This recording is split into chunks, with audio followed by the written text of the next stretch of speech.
Hi everyone, I hope that you all had a wonderful Christmas and are looking forward to the new year. If we're not already in the new year, it's hard to know exactly when I'm going to post this video, but hey, look at the weather today. It's actually quite nice, quite surprisingly so at this time of year in Warsaw. So today I wanted to address a question that sort of rattles around, I think, the heads of everybody, cis, trans or whatever. It's on the matter of safety. And it's been on my mind for a few days now, and it's potentially of relevance today because it's the 10-year anniversary of Leila Alkun's murder yesterday. So it's perhaps something on the minds of quite a few people. I've lived in quite a few countries, and so one of the things that you learn when you move and travel and visit lots of different places is how to be safe in foreign countries. And I think one of the things that I've always found quite, obvious, simple, straightforward, is to try to make sure that you're not putting yourself into any dangerous positions or any dangerous situations, and eventually you get a relatively good nose for what that might mean. And I grew up in southeast London, which isn't exactly the safest part of one of the biggest cities in the world. So yeah, it was with a little bit of trepidation when I decided to start coming out and presenting more feminine out of my day-to-day life. Today I'm not actually presenting that feminine. I've got to run a couple of errands, so I'm just wearing whatever I threw on this morning. But in the back of my mind, the idea of transitioning and coming out and all of that goes against a little bit my instincts of safety and trying to remain secure in society as I go about my business. I have to be honest though, when I am out and about, I'm not sure if I've detected too much hostility on the streets when I'm around presenting however it is I want to present. I mean, for example, yesterday I went to a pretty crowded shopping mall wearing a dress and tights, and I was quite obviously not masculine presenting, and what happened? Nothing. Went to McDonald's, got some food, wandered around, went into Zara. That was about it really. And I know that I need to remain fairly vigilant to make sure that I do remain safe. I mean, ironically, I've been hassled a couple of times for speaking English in public here in Poland, which is kind of interesting. I don't think that that would be something that I would run into problems with, but it absolutely has been.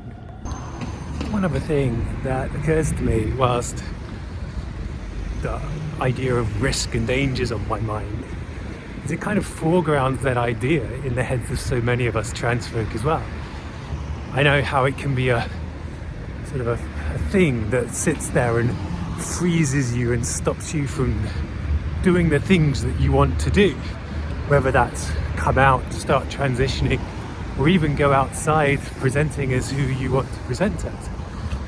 And that's really difficult because on the one hand it means that you're not living the full life that you want to be living and the frustration that brings. But it also has a kind of a self-fulfilling prophecy in that there's fewer of us visibly out there, fewer of us noticeably living our lives because we don't want to take that plunge, because we don't want to take that risk.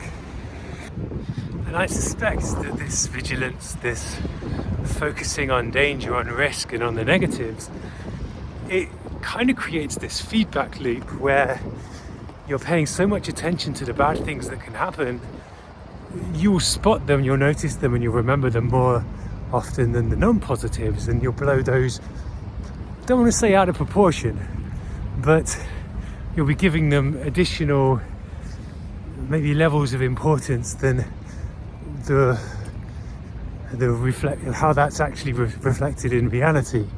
I mean, to be honest, as I say, I've been out and about more often than not in the last few months even, and I've received no negative stuff whatsoever.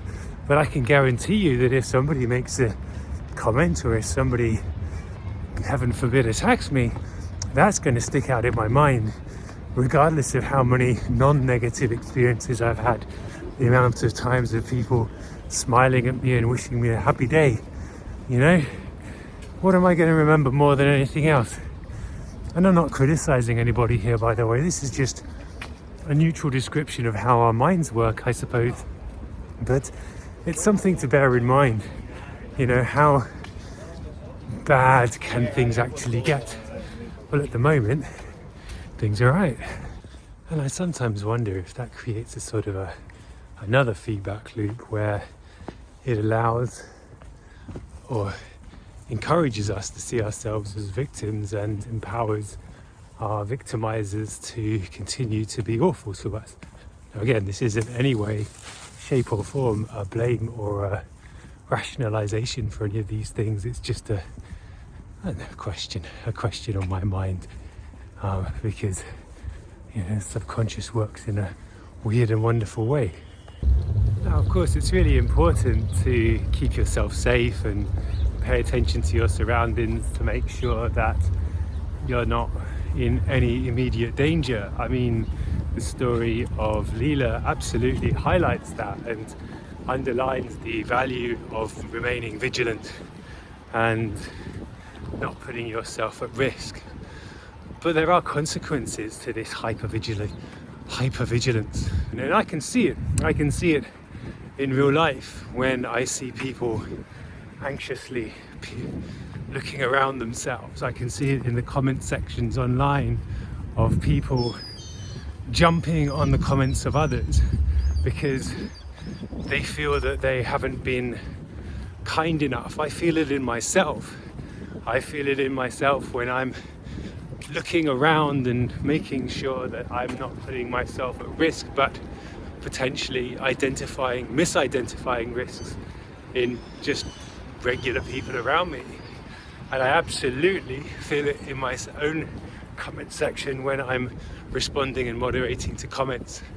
I suppose that's going to be something of a New Year's resolution for me, to try not to be too oversensitive and to be a little bit more patient with certain people and with certain opinions, and not to overblow the negativity as well. I think that's quite important because, and this is something that I concluded after I released my last video, I felt that perhaps I'd done a little bit of a disservice to the folk on my own channel and been a little bit more too focused on the negatives and not really thought too much about the positives. Look at that view.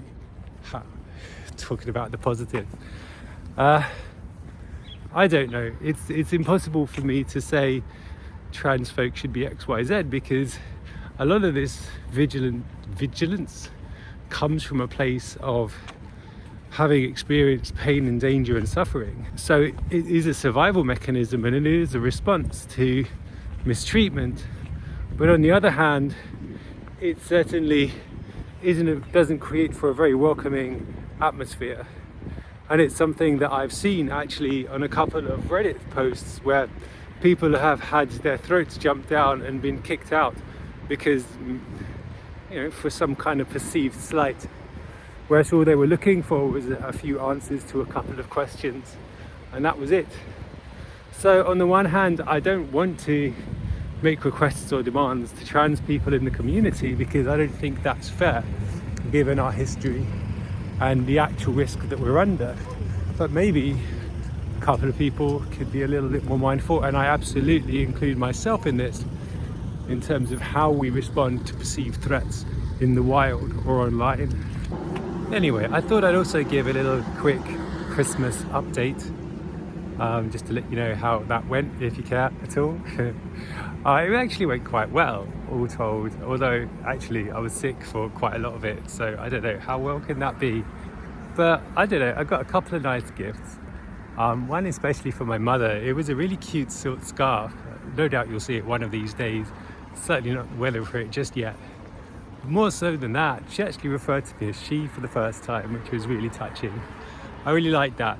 That was quite nice. So yeah, I'd be quite curious to know how your Christmases have been.